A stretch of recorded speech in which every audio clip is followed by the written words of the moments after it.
The European way of life and the trust of our citizens is being challenged in new ways. A world without rules, and where the only law that seems to matter is that of the strongest, imperial ambitions are resurfacing. The Riviera of the Middle East. We came, we saw, we died. The vast wealth of the world is being held by people like Mr. Gates. Europe is a garden. Most of the rest of the world is a jungle. This does not mean that protection has to be in the European Union only. You also can have protection in safe third countries. Is there the political will to reach out across the divide and try and create a new world whereby the them and us is no longer the paradigm?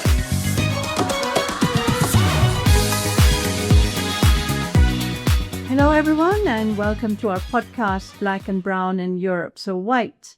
I'm Shada Islam, an independent analyst and commentator. With me, our co-host, scholar, activist, and militant Emmanuel Achiri. Hi, Emmanuel. Hi, Shada. And journalist William Glucroft. Hi. Good to be here. Great to see you.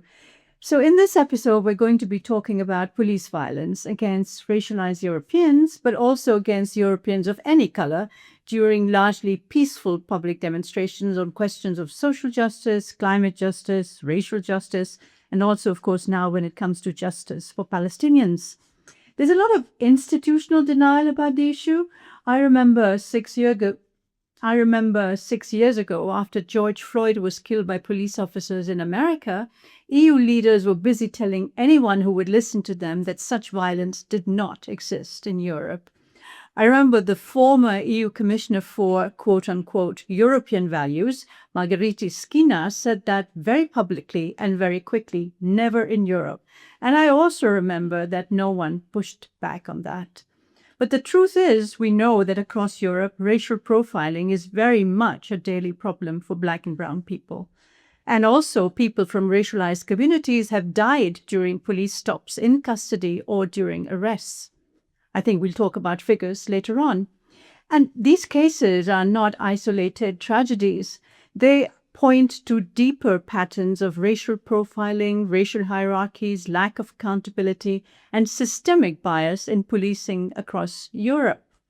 And police violence, of course, is deeply rooted in colonial histories that created these hierarchies of race, belonging, and power. And these hierarchies, we know, still shape institutions in Europe today, including law enforcement, of course. And at a time when far-right politics is gaining ground across Europe and anti-immigrant rhetoric is becoming mainstream, we're all afraid that discriminatory policing is becoming more and more normalized. It's not the exception anymore. And more recently, we've all been horrified at this other dimension that has become visible to all of us, and that's the policing of pro-Palestinian demonstrations across several European cities. And that includes the use of force against largely, again, peaceful protesters. And these include students and young activists, many from minority backgrounds, but not all of them, of course. And this raises very difficult questions about the state of European democracy, freedom of expression, and our credibility and consistency when we speak out about democracy and the rule of law abroad. So today, Emmanuel and William, we're going to explore these questions together. Emmanuel, I also wanted to ask you about violence that has become the brand, if you like, of ICE, this Immigration Custom Enforcement units in the US. And it looks very much like our own Frontex, the border control forces that the EU has established, that they may be getting similar powers in the pushback policies of the EU against migrants? Yeah, thanks. I'm Shada first for really encapsulating really well what is happening around. I think the first thing I would say is I noticed you mentioned European democracy, and as you mentioned that, I was like, well, okay, what kind of democracy are we talking about? For the record, I don't think there's any such thing as European democracy or democracy in Europe, but I guess that's a subject for some other. We're going to talk about that. Yes, that's a subject that we can talk about. But really just speaking about ICE, and Frontex, because this is also one of the topics that it's really very in our faces and in the media these days. There is no doubt that ice it operates almost like a slave hunting instrument. Or at least it's reminiscent of the slave huntings in the 16th, 17th, and 18th century. But I think that for me, what I find very interesting is people saying, or like Europeans saying, we don't want ice in Europe. And I'm like, you don't want ice in Europe? You have something that is worse than ice. You have Frontex, literally in Europe. And if you just have to look at some of the figures, right? I think in 2020, between 2023, if I remember correctly, and 2025, and beginning of 2026, Frontex, ICE has been responsible directly or indirectly for the deaths of about 600 to 900 people. Frontex, in 2025 alone, was responsible for the deaths of about 2,000 people. As of end of February this year, Frontex was responsible directly or indirectly to, border, what they refer to as border management, but if we want to say border governance and about 500 people. But I think the huge difference is, two things. One is the audacity with which the White House presents ICE as such a good thing, and the killings are so violent and in our faces, like the shooting of Rene Good and Alex Pretty and there's others as well. But Frontex is really very European, right? Everything is hidden from public view, and so because we don't see the violence as much, we don't associate Frontex with as much violence as ICE. But when you look at the numbers, you see that Frontex is even worse. And the second part of it, which is interconnected, is the deaths caused by Frontex are invisible. So it's not only that people get to be killed, get to be murdered, or inflicted pain and damage and harm, but it's also that in life they are invisible, and even when they die, they are invisible as well. So it means their deaths cannot even be mourned. So it's kind of like it's even worse, because with people like Alex and Rene, of course, like their murders were absolutely horrific. Yeah. But at least we could mourn. The names are known. Yeah. We could mourn. We could mobilize around them. But the people that Frontex is responsible for, we don't.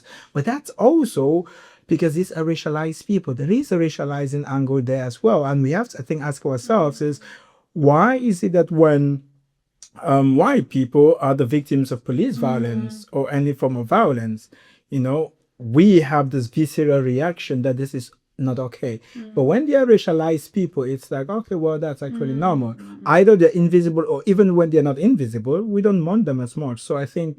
But they're also being dehumanized because they're coming from so-called former colonies of the EU. So that the racial hierarchy comes from that as well. So these are just unknown people, no names, ages also forgotten, and also gender forgotten, right? And as you say, Emmanuel, in the EU, all of this seems to be very technical. It's all regulations and directives.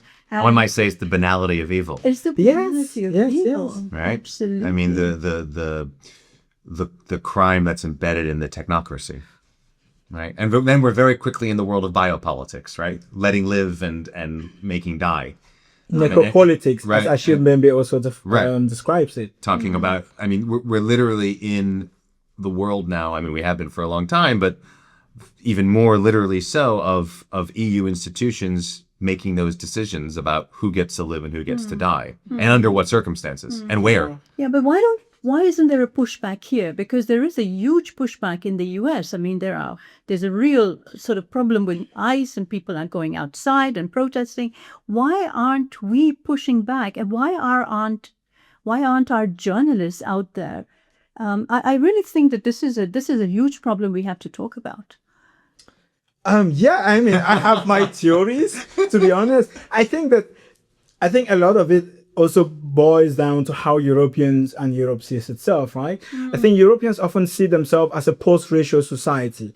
On the one hand, all of these evils about enslavement of Africans, that happened like in the US. We were not that bad. But they were actually Europeans that were doing that. but also, oh no, racism is no longer a thing. We are a post-racial society. It's fixed in time. Yeah, there is no structural racism. Instead, we have this individual experiences of racism. Yeah, bad apples. I think without that consciousness of the structural nature of racism and violence, because we talk about racism as though this is just bad experiences. This is violence.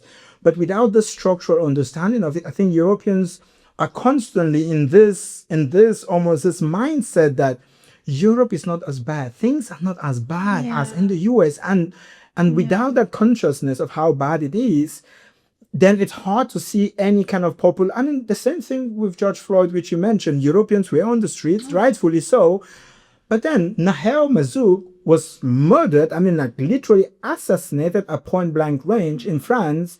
3 years later, this was in 2023, and there were no massive protests in Europe. And there's been many other Nahel Mazouks before him and after, but now there isn't. Alex Pretty and Renee, again coming back to them, were murdered in the US, and we had people here in Europe saying we don't want ICE in Europe. But I look at the protests that have been happening in Germany, across, and look at the massive violence, and people have lost their lives. But you don't see Europeans, or those of us who live in Europe, going up in arms and saying this is unacceptable, because somehow we still think that I think the worst thing any society can do is to believe its own propaganda.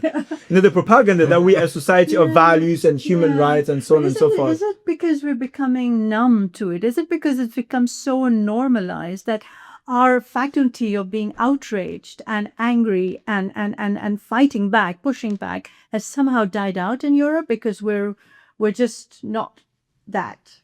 I think there's some of that. It's a little bit like a drug addiction. You always need to up the dosage to get the same hit, to get the same effect. But also there's structural differences, right?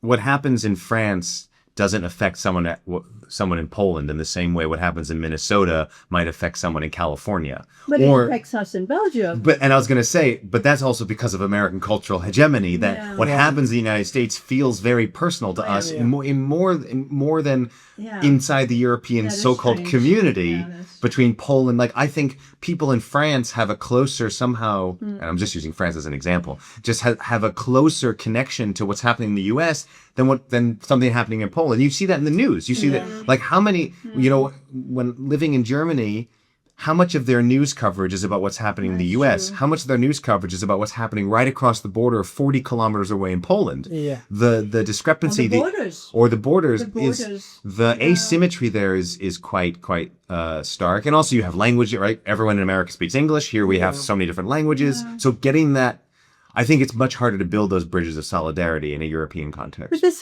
something I think really deeper, because we bring up these issues. I do in what I write, what I say, when I'm doing moderating discussions, when I'm making keynotes. I bring in the question of racism. There's a silence in the room. People don't like being faced with the reality of that. There's something shameful about bringing it up, and you're very quickly sort of not condemned, but you're sort of marginalized very quickly. Oh, that person brings up Gaza all the time. That person brings up colonialism all the time. Mm-hmm. And then there's a niche that's created where, people start doubting your Europeanness. Are you really European? Where are you really from?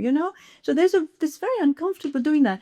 But William, I wanted to ask you, in Germany, I mean, we have seen the worst kind of police violence against pro-Palestinian demonstrators, old people, young people, children. Crazy, right? It's just like, it's been condemned by just about every agency in the world.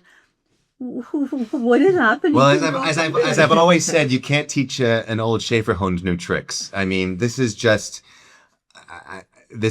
a repeating of patterns of both fascist and Stalinist tendencies, right? This is why Germany after the Second World War was broken up into a decentralized country, because they know they can't trust themselves in a centralized form, because that kind of authoritarianism, I really can't underscore how much an authoritarian streak runs through so much of German officialdom, German culture, German politics. You need that stamp, you need that authority to tell you that you're doing something okay. You need that hierarchy, and so you can see how that in the wrong context or in a violent context, how that can go really awry very quickly. And what we're seeing with Palestine right now specifically is not unique to Palestine. This came from somewhere. I've been to so many protests in Germany, and specifically Berlin, which has a history of brutality. Despite its progressive and open reputation, politically, it's very much not that. It's very conservative and provincial, actually. Clearing out squats, for example, other kinds of political resistance. You would get an overwhelming police response. You'd get 5,000 cops against 20 protesters. And the amount of violence and control that they will exert on a situation that is completely unnecessary.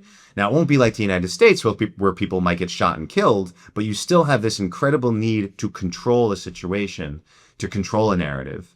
Speaking about control, like not to cut you short, but I remember I was in Berlin in December, and I've forgotten the name of this part of the city, but like there's lots of like people of Turkish origin who live like Neukölln probably, or Kreuzberg, Neukölln. Yeah, Kreuzberg. Yeah. And like, where the metro station is, you could see the police, that there's a police station there, and it kind of overlooks like, the metro station and the surrounding areas.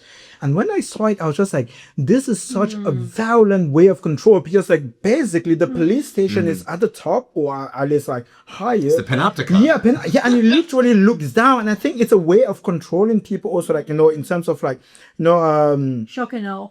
Yeah, shock and awe. Like, I was like, it's intimidating, isn't it? And also, not to defend the police, but it is the securitization of social issues. It's asking the police to do all these jobs in a society. Elsewhere in Berlin, in Kreuzberg, in Görlitzer Park, which has been long known as a place for drug dealing. Rather than looking at root causes of why people are dealing drugs and who's going there, and where are these people from, and what needs do they have, and what are their social and socioeconomic problems, it's just become a securitized police problem. So what you'll have is you'll just have massive police force show up, clear out the area, and then the mayor of the city can say they've made the city safer, they made this area safer. But of course, the next day everything is back, and it just becomes this cat and mouse because you're seeing a complete securitization of social welfare issues. We're sitting here not far from the Bois de la Cambre, and during the pandemic, do you remember when there were protests against the measures that were being taken, the lockdown measures, the severe lockdown measures that were being taken? There were people out there, they were being charged with horses. Police were on horses. Oh, wow. Charging general people, children, families that were there. They wanted answers to basic questions about why we were being put into the lockdown, and basic questions. Yeah. And the police charged them on horses. Wow. So this has become, do you think that Germany is exporting its model? Well, no, but that's really interesting you say that, because it was the complete opposite experience in Germany, where you had the vaccine skeptics and the conspiracy theorists. They were given all the leeway they needed to protest. There was so much there was palpable fear among the political classes of because they're terrified of the far right, and they're terrified of the conspiracy theorists.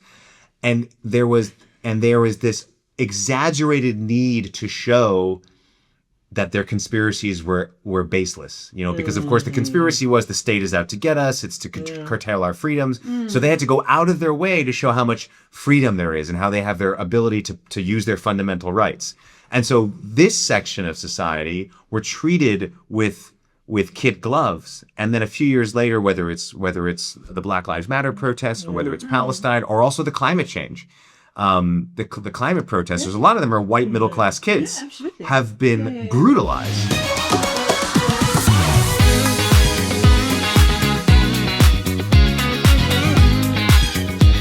I think that also, and this is why I'm a very big fan of Angela Davis and how she describes the police, that at the end of the day, the police exists. Well, the police are an extension of the state, of course. But the state is controlled by a very small capitalist class that has an interest, a specific interest, and the police exist to protect that interest. And so anything that goes against the interest of that small capitalist class is dealt with a certain amount of violence. And that's why you can see, like with skeptics, but also like we are seeing Nazis parading streets of Europe, Italy, in France, in Berlin, in Germany. and we don't see any police violence, because this doesn't necessarily challenge the power structure of like, you know, this coalition between the political class and the capitalist class. But anything that goes against that, whether it's a pro-Palestine movement, whether it's a Black Lives Matter movement, as you said, the climate justice movement, or I mean, like with Les Gilets jaunes in France, like a couple of years ago, social rights issues. It's shut down with a maximum amount of violence. So like, I think even when we speak about the police, we have to, or at least I also like, you know, apply this, you know, class analysis as well, that they exist to protect a certain interest. And that's not that's not our interest at least. And, you know, Black and brown people have been saying this for decades. The police is not there to protect us, but we've been continuously been sidelined, and now that this police violence is coming like a boomerang as well to white people. Now they are like, oh yeah, actually everyone is like, you know, abolish the police, but we're like, we've been saying it for decades. Where have you been? It's like you know, when this question comes up in EU circles, right? So their automatic response is, oh, we need training. We need police training. So money is being set more liberal management on police training, etc. And then a friend of mine, an insider of the EU, told me that in one of these very private conversations that they had on police training, etc., someone rather well-known, also known for right-wing thoughts and policies, said we need a European Day of Police. So we must celebrate. wow. Literally, that person said, we must celebrate our police. We cannot denigrate them. If we do that, we lose all sense of societal structures. We need discipline in the forces, so we need to celebrate our forces. And when I was told that, I was like, are you serious? The person said yes, and has sent me material to prove it. That there was this, and obviously it was, oh, you know, people didn't go with it. I think there are Not yet. some Yes, Not exactly, yet. not yet. It's coming. True. But this thing of training, forming, money is being spent on those guys. Money is being spent on this. and speaking about training, again, I'm not going to give the details, right? But I was like, not asked once, like, to provide the training. Will you provide training to police? Yeah, I wanted to say, let me put a caveat first. I don't believe it works. But as part of like, you know, I was asked to a racial justice. It's like racial sensitivity or... Yeah. And so, of course, I went and I prepared everything. And then I was, and part of the recommendations was, you know, before hiring people into the police, you need to like, you know, screen for like, you know, their past in terms of like, do they have a racist past? Do they have like racist views, sexist views and stuff? And these were, by the way, heads of like police institutions from across Europe. And one of them raised their hand and said, and asked me like, but if we had an anti-racist element in the questionnaires, if we had to screen people for like, you know, racist views, we wouldn't be able to hire people into the police. So what should we do? And I was like, Good question. It's an honest question. Yes, I know. But I was like, but you're answering the question yourself. So you know that these people have these histories. And not only histories, but they have these tendencies, and you recruit them, and then you expect that once then they have all of this power, then you can train them to be better. I mean, it's crazy. The other thing I hear when I talk about this is also we need a more diverse police force. Okay, we need to recruit from the minorities. We need more people representation. Do you think that would make a difference? Because I've seen, you know, the racialized police officers hitting just as hard on racialized. Even harder. Yeah. I mean, all of this is just box checking liberal management. This is just a way to say you solved a problem without actually addressing the roots. So is it because you put on the uniform that you suddenly feel that you have this power over people? No, I mean, like, again, as William rightly said, it's liberal management, it's identity politics, and society doesn't change based on identity politics. I've forgotten the person who said it, but this was quite like recent last year. Like, Black and brown people in positions of power are not going to change society. It's kind of like you think that it reminds me of also this discussion. I was given a presentation somewhere in Europe, and one of the moderators, who is a professor, asked me like, yes, on migration, but you know, there is all of this racist discourse on migration. So why then do we have, you know, people like, you know, Shabana Mahmood and the Priti Patels? Yeah, you know, the racialized people would also have this very racist views. And I was like, you somehow think that because someone is black and brown or they are racialized, it means that they're on the side of social justice. That's Right. also like essentializing an entire population. Right. Which is itself racist. Yes, exactly. I was like, no, it's not. It's not necessarily the case. It's not. It's not. Yeah. Yeah. And this is this, and Pulling this, up the ladder is what they do, isn't it? yeah. I mean, we see that all the time, huh? Right. I mean, you could put a female person of color at the head of every weapons company, but you will still be dropping bombs on Gaza. So and killing women there. Yeah. So Yeah. I mean, it doesn't look at change Obama. it. But Yeah. well, Well, Obama is. do we have to? We have to look at Obama. Yeah, no, I mean, like, Yeah, of course. Kamala Harris, who Yeah. was like, the queen of the casero system in the UK, in the US. So it's like, Who was celebrated for being a tough, Yes. tough on crime. Yeah, and she's going to be back as a candidate for the Democratic Party, apparently. You heard it here first. really? I know that The Democrats, this is off topic, but the Democrats really don't want to win, do they? They really, really want to But lose. there are people like Zoran Mamdani. There is Sadiq. No. Khan. No? No, not.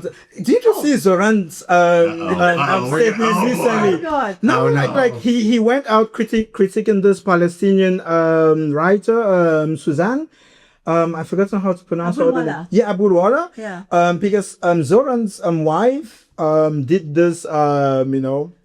His wife is Yes, she's an a artist or sculptor, something. artist, Yeah, an yeah, artist, and yeah. so through a third party, she actually got to do some like illustrations for Susan's book.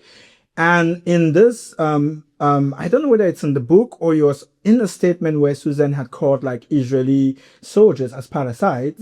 And so Zoran then came out saying, critiquing the language, but also having these very liberal Zionist views about Israel has a right to exist. And then, of course, I saw Susan's response and everything. But I know people look to like Sadiq and Zoran and stuff, but again, I'm a student of Rosa Luxemburg. Okay. It's either barbarism or socialism. You don't have anything in between.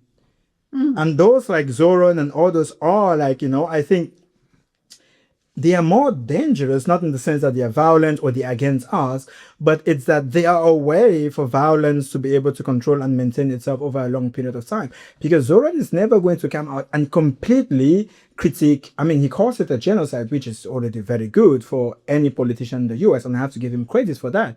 But he won't come out and say Israel doesn't have a right to exist. No state has the right to exist, by the way. There's no such thing as a right to exist. Talk less of a state that is committing genocide. Yeah. So it's this kind of like, it has a right to exist on what premises? On the Nakba, on the genocide currently. But even he wouldn't come out and question it in the sense.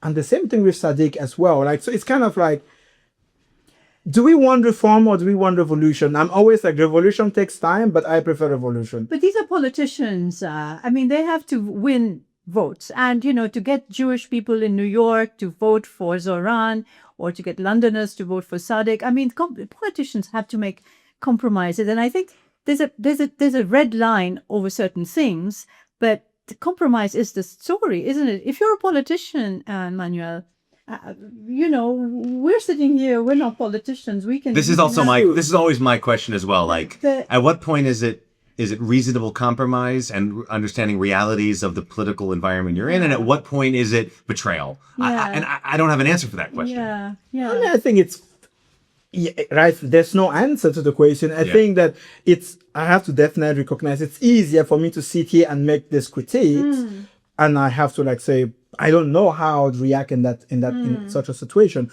but I hope that if I had the same reactions, the same compromises that they have, there are people who are going to critique me and say that's not okay, because compromise, I do hear that. But where has that taken us? Well, it's got Zoran to come here, the first Muslim mayor of New York. But that's still identity politics. The fact that he's Muslim and he's brown, does that mean that is going to radically change American politics or New York politics? That's not what I'm saying. But just to get elected, just to become, in America today, Islamophobia, and the rest of it is a very real thing in the West, right? We know that. And for Sadiq and Zoran to make it where they are, I think it's not identity politics. It shows that there's a certain degree of acceptance of our people like us, to some degree. And despite the fact that we talk about genocide in Gaza. No? No, rightfully, I agree. It's a yes and. It's yes and. Yeah, exactly. Yes it's a and. yes, and we could say the same. And again, I'm not comparing Obama and Zoran because No, on they're different stratospheres. different. Yeah, so I'm not comparing them. But But it's not like Zoran doesn't have a Netflix contract yet, you know. I mean, who knows? But so I'm not comparing them in any way because I think that just his politics. Zoran has a politics which has, bits of socialism. Obama had nothing. Obama had vibes and. Obama killed so many people in Afghanistan. Yes, in Afghanistan, in Iraq, and also his social policies was empty. There was nothing there. So I'm not comparing them, but I'm just saying that, just because they are from our communities doesn't mean that we shouldn't hold them to certain standards. Absolutely. Right. And also because he won on, Zoran here on the back of pro-Palestinian, the pro-Palestinian movement. So the thing you cannot do, because we find it a lot with leftist politicians or progressive politicians, that they win elections on the back of leftist radical movements. Then when they get into power, they start compromising with conservatives and right-wingers in order to stay in power. But no, you got your votes because radical leftists actually believe in what you were saying. So you rode that wave. You stick to it. You don't go in and start compromising. He is sticking to it. I mean, apart from what this thing that you. He also came out and said globalize the intifada is not good. What does globalize the intifada mean? It's resistance, and people should have the right to resist against occupation. Well, for sure, no, absolutely. But I think he does have a Jewish community that he is also representing. So I think that kind of language may have really been a red line for many people. But the thing is, that subsection of Jewish voters, and a lot of Jews, New York Jews, are also helped him because they're all in the pro-Palestine camp. But those voters, he's not going to get them anyway. Yeah. It doesn't matter what he says. Yeah. So in a way, to Emmanuel's point, he might. This is what I never understood. And again, I'm also not comparing Zoran and Obama, but I never understood the hedging because you're not going to win these people anyway. So just say what you believe, unless what you're really telling us is you don't believe. Yeah, maybe he doesn't believe that. And I don't know. And that's getting into someone's head, and I'm not going to do that. Let's come back to this issue. So the other thing about racial profiling and these incidents we've talked about, these tragedies we've talked about, but there's also the daily harassment, right? There's the daily being stopped in the street and more likely to be black and brown if you're stopped, or to look Muslim, or women in hijab, etc., are also stopped. And I think the numbers are quite alarming. But beyond that, William and Emmanuel, it's the fact that people don't really report it anymore because they feel that they are the ones who are going to be, sort of interrogated rather than the person actually doing the harassment. So there's no accountability, and people are afraid. Literally afraid of going to the police and say, hey, this happened in the park the other day, or this happened when I was on the bus. People just watch. There's also that, isn't it? That people let these harassments things happen. So there's a lot of daily trauma, if I may put it this way, because, being caught and humiliated in public does cause trauma. Discrimination causes trauma. Yeah. Intergenerational, all the time. So what are we creating in Europe? To come back to Europe, we're creating a class of people, racialized people, who are living in constant kind of uneasy moments, not to say fear. We are. Yeah, I don't know if you want to reflect on this first, but I just think when we talk about those kinds of daily aggressions, I think about the fact that I can walk through life with the skin color I have, with a European passport. And I have problems, right? And I've confronted discrimination. And when I think this is my experience, how much worse is it for people who are very visibly racialized, for people who don't have the language skills, the socioeconomic resources, but even those that do, and even those that do, or even those that do. Because if you look at this book, Reluctant Fundamentalists, right? It's about a Muslim Pakistani guy who was, in Wall Street doing really well, etc. Comes 9/11, and suddenly everyone, he's a Muslim. Right. So, he used to breeze in through U.S. immigration, no question. And then everything changed. And then everything changed. And he was completely, westernized, or whatever you want to call it. So it's not just people who are, look as though they may not be European. No, Yeah, but there's also like, I mean, rightfully so, but there's also, I think, it's about, I think, proportionality, right? In the sense that, of course, how you look, what people's perceptions of what you Exactly. what you worship or what your faith is, all of this play a role. But I think the class also, because what we see, especially as well, is in Europe, is like I was reading this study that was done and it's this guy at the Slovenian Croatian border, and where he was saying, for instance, that when he drove across the border in his car, he was less likely to be stopped than when he was in the public bus or transportation. So he's racialized, visibly racialized, but you have the element of his class. When he's perceived as someone, oh, he drives an expensive car. Oh yeah, you can pass through. But so definitely, I think that when you are racialized, you're disproportionately impacted. But there's other layers as well. Right. If you're Muslim, I mean, if you're black, yes. If you're visibly Muslim, it is compounded as well. So if you also are a queer person and you're racialized, or even a queer person and not racialized, there is also that element as well. So I think this is where intersectionality comes in, right? How this intersecting, or how this discrimination kind of is compounded based on what different elements come together, whether it's your perceived race, your religion, your class, and so on and so forth. But I just wanted to say one thing on, because you asked the question, what is Europe creating? And I'm like, It's a good question. Yeah, it's a very good question. Again, and I'm like, creating, or rather are the blinders falling off? Because this is what reverting. Yeah, reverting. Because this is what Europe has always been. I mean, let's look at the violence. I think the 90s, the neoliberal discourse in the 90s and early 2000s has given us a different perception of what European society actually is, both in Europe and out. And I think that we are looking at this 20-year period almost as this is a reflection of Europe. But what we actually are witnessing today is actually a truer reflection of what Europe is than the last, or I would say, the previous 2 decades. Fair. But what I meant was that many of the kids, let's put it this way, people born during that 20-year period, and have jobs now. I mean, they're Europeans. We are Europeans. I'm a European, etc. But when you are living and that's what I meant. Of course, the masks have fallen, and I think Gaza, obviously, the genocide has been for that. But also during the pandemic, I think the masks fell as well. I mean, it was a different kind of story, and now with Venezuela, Iran, obviously. Cuba. Well, but what I was saying was that we are European, right? So 50 million racialized Europeans, more or less, I think. I'm not European. Not Europe. You can aspire to greatness. But so 50 million people who are European, let's say, whose children are European, and they're brown and black or Muslim, and they are then living in a state of fear. That's what I meant. Yeah. And that, I think, creates a very, very a very strange and dangerous thing. Not that they're going to become violent or anything like that. I don't believe in that. But people who don't feel comfortable in their own homes, some are leaving.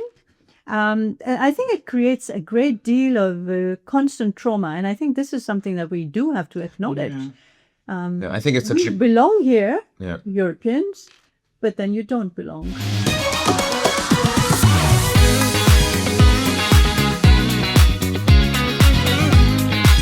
I think it's such a great point, because this conception of what is Europe, European values, European way of life, none of these people are included in that conception. No. They're completely invisible, even though they're as European as anyone else who's here. What does it mean to be European? This is an excellent question. Okay. In some cases, I mean that purely legally, in terms of the legal structures we've set up. That is right? very true. That is very true. And that's sometimes people say, it's interesting. I've heard people say the only time where the color of your skin matters less is when you're crossing borders and you have this European passport. That's when your skin color doesn't really matter, because you have a European passport. And that's an interesting phenomenon. It is true. And to that point, I think it comes also down to how state and nation are understood in a European context. in that Westphalian sort of Yeah. in that Westphalian context, the United States, for all of its many flaws and its imperfections and its how its reality does not reflect its theory, but in theory, and I think theory at least is a good starting point, anyone can join the nation of America. But you can't all join the nation of Germany, the nation of Poland, the nation of France. Though? Like Muslims. In theory. I'm but speaking like very Muslims, theoretically. but like Muslims, for instance. Yeah, I mean, this is what I mean why, especially since 9/11, as you point out, Muslims suddenly became very, very othered The other. in actuality. But in theory, there is this idea. I mean, I think indigenous and native tribes are a big caveat to that question. But there is the idea that you can come to the United States and you can become American, theoretically. Yeah. And in Britain to some extent. And as in the well. UK, and there's a lot of... Really? Yeah, you become British. Yeah. And even... You do. Yeah, but it's still the whole notion of like, All of that. Agreed, all of that. Yeah. You can still be British. Let me give you an example. yeah, maybe I need to kind of like get it a bit more coherent. Yeah. I come back to Germany a lot because it's what I know the Yeah. best, but I also think there's so much of Germany in the EU. Yeah. And That is so true. so much German thinking and history in the Especially these EU. days. Especially these days. Our queen, Ursula von der Leyen. But in German, the word for citizenship is Staatsangehörigkeit. It literally means belonging to the state. It does not mean belonging to the nation.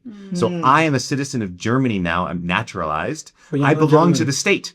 But I will never be accepted as part of the German nation, das Volk, Volksgemeinschaft. I will never be part of that nation. There's nothing I can do. I'll never be seen. My German will never be good enough. I won't look as a German, even with white skin. I'm still not looking German enough.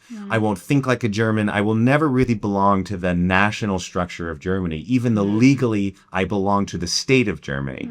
And that connection of state and nation is, again, imperfect, but it is those lines get blurred more, I think, in an Anglo-American context with many imperfections than they do in a continental European context. And I think that's one is big, true. big difference. And so these 50 million people you're referring to, they might be legally European citizens, Yeah. but they will never be viewed Yeah, as we part of live the in a- national fabric. We live under the rule of law.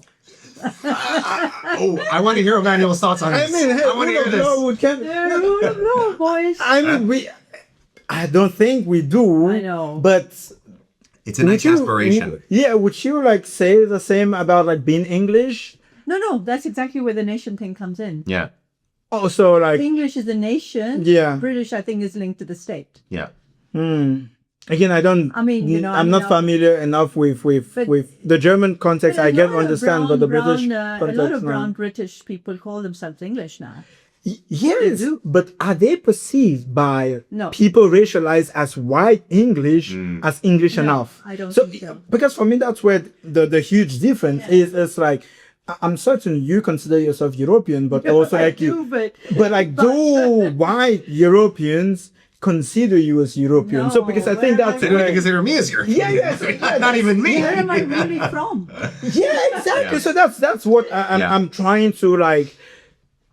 You're right. It's Yeah, yes and. Yes and. Yeah, exactly. It's It's like, Yeah, but it's- the thing is, Emmanuel, we who are brown and black Europeans have to keep insisting on the fact that we are European. The laws apply to us. We have the same rights. We vote. We pay our taxes. We are part of the state. Okay, not the nation, but the state. We are Belgian or German. Yeah. And that is, I think, what is new in the recent kind of 10 or 15 years, or Yeah. at least in my time I've been in Europe, and that's a long, long time. This consciousness of being European has been developing over the years, and they can say I'm not European, and okay, where am I really from? But I insist on being taken and being accepted as a European. So I think there has been an evolution. I speak to young Moroccans, Turkish, and they all say they're Dutch, they're German, they're Belgian. They're not coming from, they're not coming first from Morocco or Turkey. They're European. So I think there has been a change, an evolution in the thinking of generations. Yeah. I mean, that's good to hear. But you're skeptical. No, it's not. No, it's not that I'm skeptical. Because again, I can't be skeptical about how people identify themselves. That's not for me to. Yeah. From if for me, it's kind of like, and please correct me if I'm wrong here, because this is also something that I kind of like struggle with trying to understand, but also put in words. I often think and sometimes say to like friends, like, I think one of the reasons why the Shoah was very violent was not just, I mean, of course, it's anti-Semitism, but it's also the rejection by white Europeans of Jewish people into the halls of whiteness. So it's this visceral rejection. Yes. So yes, there is anti-Semitism. I mean, definitely you have to do anti-Semitism. That's the root cause. But this visceral reaction as well. So that's why. Well, the reaction is part of the Yes. So it's kind of like, it's kind of like, on this path, because we have whiteness and blackness. And on this path, I don't think that we should aspire to whiteness. And I'm not saying that European here means whiteness, but from the point of view of races, like European support whiteness. So for me, it's more of like, we can identify ourselves as Europeans, or those Europeans of color. Yeah, Europeans of color, or like German of color, or German of.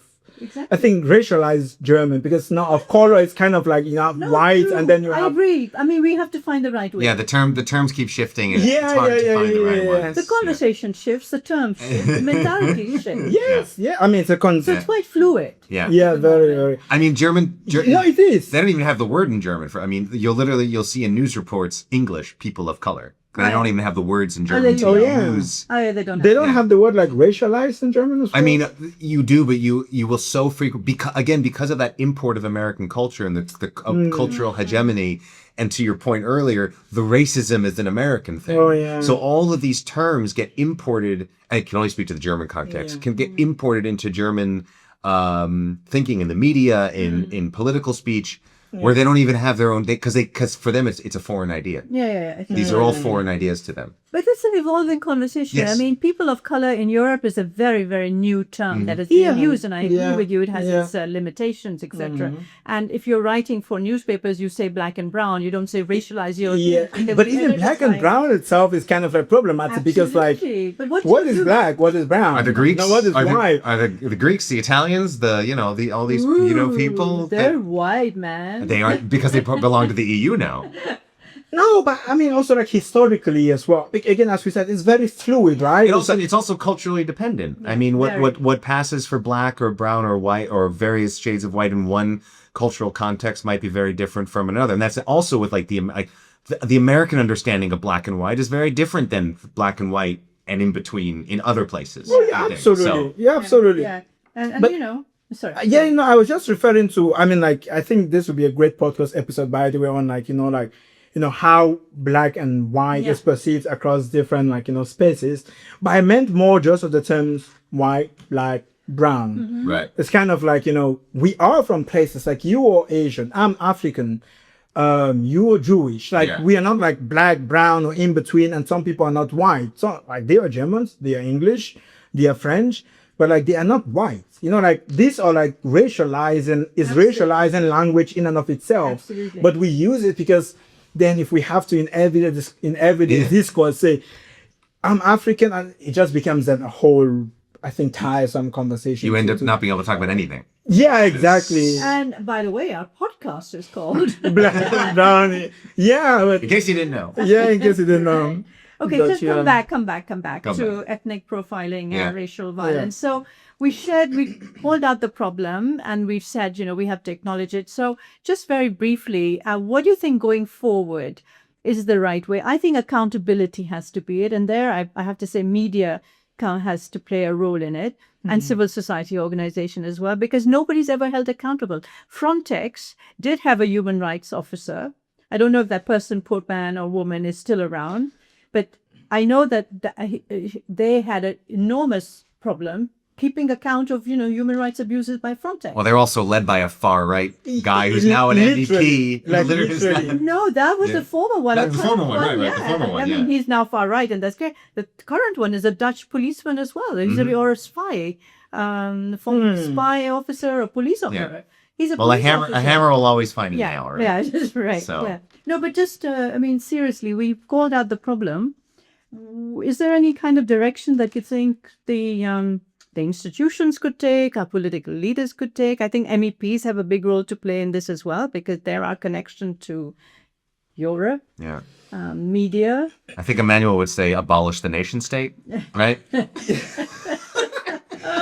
Get rid of the borders, no more border problem. I mean, I think like that. Agreed, but like that's a long-term vision. Yeah, of like course. society has to go through like different social transformation.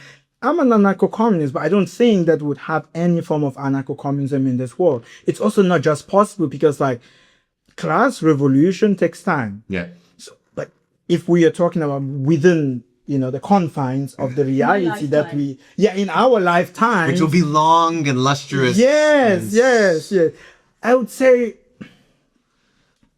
the first thing that we need to do, if we don't want to say abolish the police, that's the first thing I would want to say, is like, at the very minimum, transfer resources to social welfare. Yeah. That's the bare minimum. Like social welfare into education, into healthcare, into community spaces, into And that's something that Zoran wants to do. Yeah, I mean, hopefully it goes. I don't demonize him. I think I hold him to a high standard because that is what he should. He should be at the high He should be a high standard. But I think at the bare minimum, that is what should be done. And too much resources is being sent into defense. Into defense. Right. It's The securitization of everything. Yeah, right? Securitization is the thing. the militarization of the police. Like, have you seen police officers on the streets? You would think that this is like the usual of a conflict zone, But right? everything's relative. Here, they're like crossing guards. You go to the cops in Germany, they're like kitted out. The normal cops, like the normal, so everything. Everything's relative. When I came to Brussels, I'm like, wow, these cops are like wearing fleece jackets, and that's it. And bicycles, scooters. The cops, when I first came to Germany more than 15, almost 20 years ago, they were just like sort of Keystone cops with one revolver and like nothing. And now these guys got like vests and guns and like all kinds of equipment. And how did that happen? Because their funding has gone through the roof. Yeah. And they are, and again, I don't want to defend the police, but I think it's unfortunate that there's so much of society is being put on them to solve. And as you said, they're just a tool. They don't make policy or make decisions. They are given orders like a military is, and they carry out the orders that are given to them. I mean, And you can do it better and worse. But there's also like a high degree of agency because I think that people choose to get into these violent institutions. Yes. And we also know, like for instance, I can't speak about the US, but like that is rising, and this was I'm first called out by. I mean, I know in our communities we've been saying this. But by the Fundamental Rights Agency, the EU's own Fundamental Rights Agency of right-wing extremism in police forces. So you have specific people who are actually getting into these institutions in order to use violence against racialized. And they have to be rooted out, but I mean, who's going to do that? That's what I meant by. And also, are you gonna? I mean, how many sort of peace-loving lefties are joining the police? Yeah, right. I mean, no one should be, anyways. Right. But also, the police unions have too much power. It's like, no matter what happens, the stick behind the police officer. It doesn't matter what happens, and that in itself doesn't help. It doesn't help. Like again, I'm not saying that I'm not one of those who say it's like, oh, if the police is just closer to the community, things would be. It might help. I mean, there used to be that. There were community of police officers. But to which people? To black and brown people? No. Like we've always had like the rough end of the stick. Like especially, and again I say black and brown, but we're also talking about like in spaces where like there's people who are homeless and people who are homeless, and not only black and brown people. So like in if you want to say the lower ends of society or the people who are struggling, and I don't mean lower end in a hierarchical way, but I mean in terms of like access to wealth and resources, the police has never been there to protect these people. It's been there to kick people out of like public spaces and so on and so forth. True. But I think mayors, and I'm not going to talk about Zoran now, but I think mayors can also set the ground rules. No, good mayors should also have very strict rules about red lines about the use of violence. So they have an authority over the police, don't they? Police is not national. Yeah. No, depends on the country, depends on the country. for sure. Yeah, here it's not national; it's regional. It's communitarian. No, I know. But I mean, the mayors can play a role in that.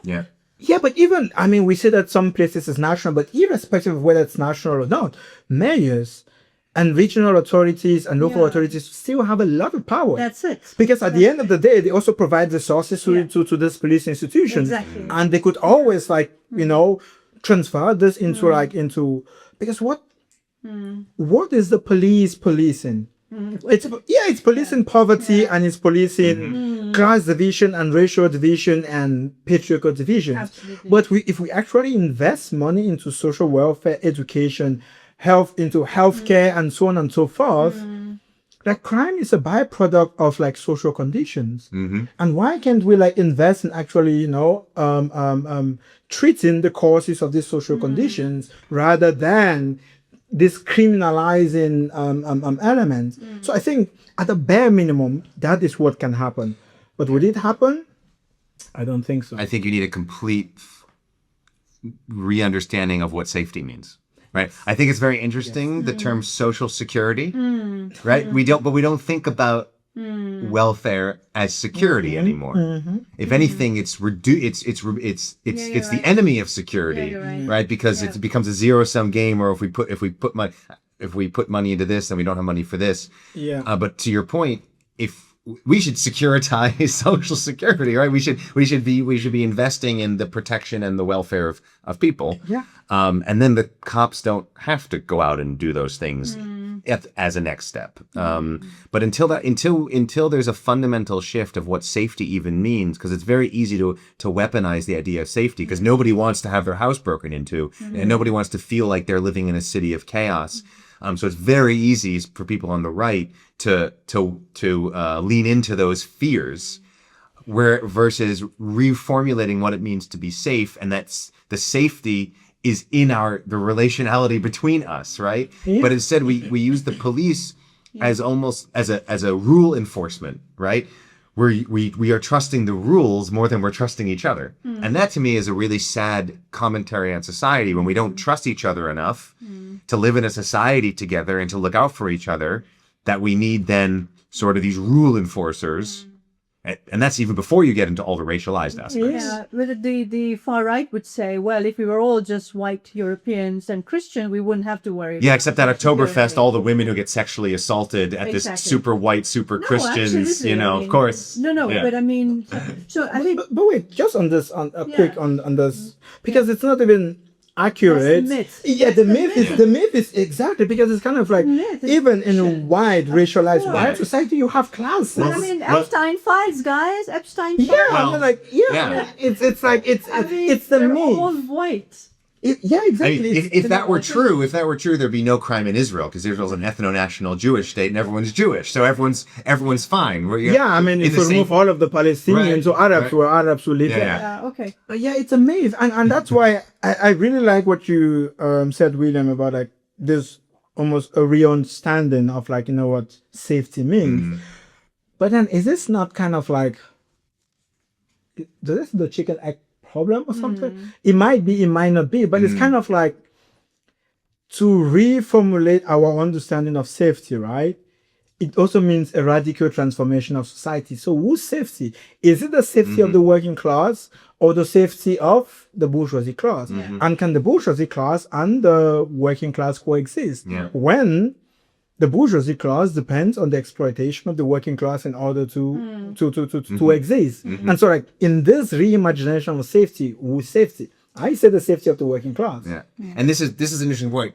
Again, when someone like Zoran, but it could be anyone on the left, talks about wanting to create a society for everyone, but I always think, but if I'm from an upper class, I'm not going to think he's speaking to me. To that point, right? What do you mean for everyone? Can you really have a society for everyone when there's such class differential? Because to me, I agree with that sentiment. Make a society for everyone, where it's not at the cost of everyone for the benefit of the few. But if I am in that few, well, why would I vote for you? Because you want to take things away from me. I think we've been talking now for almost an hour, so I want to wrap this up a little bit. This was so I want to wrap this up, and I want to come back to the point I made in the beginning, and you laughed at it, but I think it's essential. It's democracy. It's the rule of law. It's our constitution. It's our treaties. We have all of this, non-discrimination, racial equality, gender equality. All of this is in our laws, right? And I think what's happening in today's Europe, America being a little different from that, is that we are forgetting our own. We're breaking and violating and breaching our own, what we've written down as our manifesto, in a sense. We've written down what we are for. So when we talk about racism and all that, we have to remember that it is against the law. So for me, the biggest thing is we need to be more aware of that. We have to hold our leaders accountable. We have to push back. We have to challenge them. Our media has to do its job. Civil society, already shrinking space and all the rest of it, has to do its job. But let's not forget, I mean, I was born in a country which was often under military rule. And when it wasn't military rule, it was almost military rule. So I can tell you, I believe that democracy can work, We just have to make it work. And it's our sort of job to make sure that people do respect rule of law. I mean, we're breaking the rule of law now internationally, and we're doing it at home as well.